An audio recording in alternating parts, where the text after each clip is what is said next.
حضرت انس بن مالک رضی اللہ تعالی عنہ روایت فرماتے ہیں قال كنا مع رسول الله صلى الله عليه وسلم بتبوك فطلعت الشمس بيداء وبضياء وشعاع ونور لم أرها طلعت فيما مدى.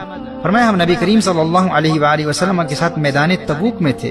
سورج ایسا صاف شفاف اور ایسی روشنی اور نور اور شعاعوں کے ساتھ نکلا کہ اس سے قبل ہم نے سورج کو نکلتے ہوئے کبھی اس قدر صاف شفاف اور روشن اور منور نہیں دیکھا تھا. حضرت جبریل امین نبی کریم صلی اللہ علیہ وسلم کی بارگاہ میں حاضر ہوئے تو نبی کریم صلی اللہ علیہ وسلم نے ارشاد فرمایا آج سورج کی اس تیز روشنی اور نور میں اضافے اور چمکیلی شعاعوں کی وجہ کیا ہے؟ حضرت جبریل امین عرض کرتے ہیں یا رسول اللہ صلی اللہ علیہ وسلم آج مدینہ منورہ میں حضرت معاویہ بن معاویہ اللیثی المزنی کا انتقال ہو گیا ہے اور ان کے جنازے کی نماز کے لیے اللہ جل وعلا نے 70,000 فرشتے آسمان سے بھیجے ہیں. نبی کریم صلی اللہ علیہ وآلہ وسلم نے ارشاد فرمایا کس عمل کے باعث؟ جبریل امین عرض کرتے ہیں قال بکثرت قراءته قل هو اللہ احد باللیل والنہار.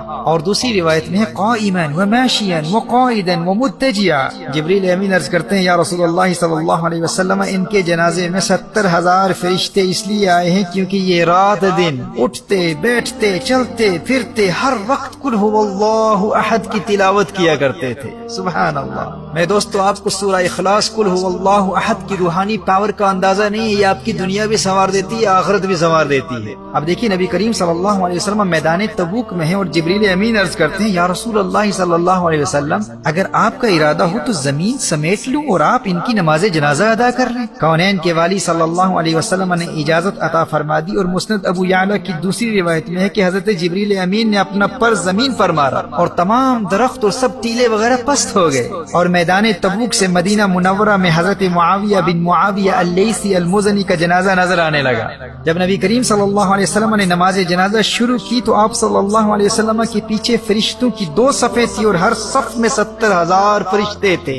محترم احبہ سورہ اخلاص کی تلاوت کی کثرت کیا کرو. یہ انتہائی مختصر سورت ہے. آپ سب کو زبانی یاد ہے لیکن آپ کو اس کی برکات اور روحانی قوت کا اندازہ نہیں ہے. آپ نے دیکھا کہ اس سورت کی کثرت سے تلاوت کرنے والے کو مقام کیا ملتا ہے. 70,000 فرشتے اس کے جنازے پر آتے ہیں اور اس کے جنازے کے لیے زمین سمیٹ لی جاتی ہے. اور سورہ اخلاص سے محبت کرنے والے کا جنازہ خود نبی کریم صلی اللہ علیہ وآلہ وسلم ادا کر رہے ہیں. صحیح بخاری اور صحیح مسلم کی ایک حدیث مفہوماً پیش کرتا ہوں. نبی کریم صلی اللہ علیہ وآلہ وسلم کو ایک صحابی کے متعلق اطلاع دی گئی جو سورہ اخلاص کثرت سے پڑھتے تھے. فرمایا اس سے پوچھو ایسا کیوں کرتے ہو؟ صحابی عرض کرتے ہیں کیونکہ یہ سورت اللہ کی صفات کا بیان ہے اور مجھے اس لیے اس کی تلاوت سے پیار ہے. نبی کریم صلی اللہ علیہ وآلہ وسلم نے ارشاد فرمایا اسے بتا دو تجھے اللہ کی صفات کی وجہ سے اس سورت کی تلاوت سے محبت ہے. تیری اس سورت سے محبت کی وجہ سے تیرے اللہ کو تجھ سے محبت ہے. سبحان اللہ. دوستو اگر اللہ کی محبت کے طلبگار ہو تو سورہ اخلاص سے پیار کر لو. اور صحیح بخاری اور ترمذی کی روایت میں یہ الفاظ بھی آئے ہیں. فرمایا حبک ایاہ ادخلک الجنہ. اس سورت کے پیار نے سورہ اخلاص کے پیار نے تجھے جنت میں داخل کر دیا. صحیح بخاری اور صحیح مسلم کی ان احادیث کی روشنی میں اس سورت کا پیار آپ کو جنتی بھی بنا دے گا اور اللہ کا محبوب بھی بنا دے گا. نبی کریم صلی اللہ علیہ وآلہ وسلم نے ارشاد فرمایا یہ حدیث بھی صحیح بخاری کی ہے. فرمایا مجھے قسم ہے اس ذات کی جس کے قبضہ قدرت میں میری جان ہے یہ سورت تہائی قرآن کے برابر ہے.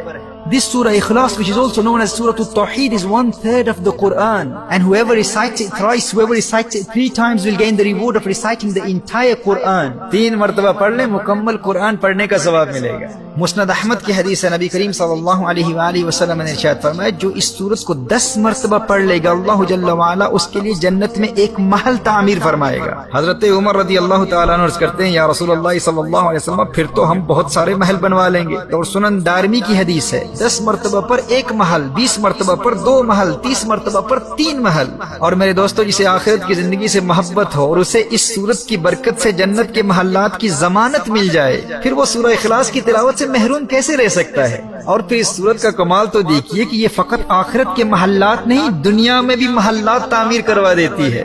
اس سورت کی تلاوت غربت و مفلسی اور بے روزگاری کا خاتمہ کر کے آپ کو مالدار اور دولت مند بنا دیتی ہے.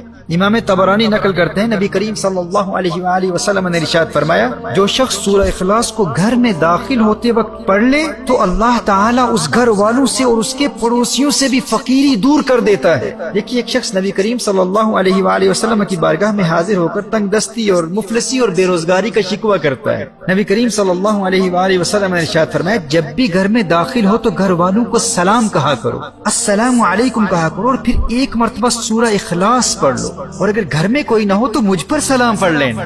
محترم احبہ، اس صحابی نے عمل شروع کر دیا اور پھر اس کا فائدہ کیا ہوا؟ اس صحابی نے تو امیر ہونا ہی تھا، اس ورد سورہ اخلاص کی برکت سے اللہ جل وعلا نے اس صحابی کے پڑوسیوں کو بھی امیر کر دیا۔ غور کیجئے گا، جاہل عاملوں کے خود ساختہ من گھڑت وظیفوں اور عملیات میں دین اور دنیا کو برباد کرنے والوں، ذرا اللہ کا قرآن پڑھ کر تو دیکھو، جب بھی گھر میں داخل ہو گھر والوں کو سلام کرو، سلام کے بعد صرف ایک مرتبہ سورہ اخلاص پڑھنے کی عادت بنا لو، اور پھر دیکھو اس محمدی وظیفے کی برکت اللہ جل وعلا تمہیں دنیا اور آخرت کی دولت سے کیسے نوازتا ہے۔ ترمذی کی حدیث میں ہے کہ جو شخص سونے کے لیے جائے اور داہنی کروٹ لیٹ کر 100 مرتبہ سورہ اخلاص پڑھ لے تو قیامت کے دن اللہ جل وعلا ارشاد فرمائے گا، اے میرے بندے اپنی داہنی طرف سے اپنی دائیں جانب سے جنت میں داخل ہو جا۔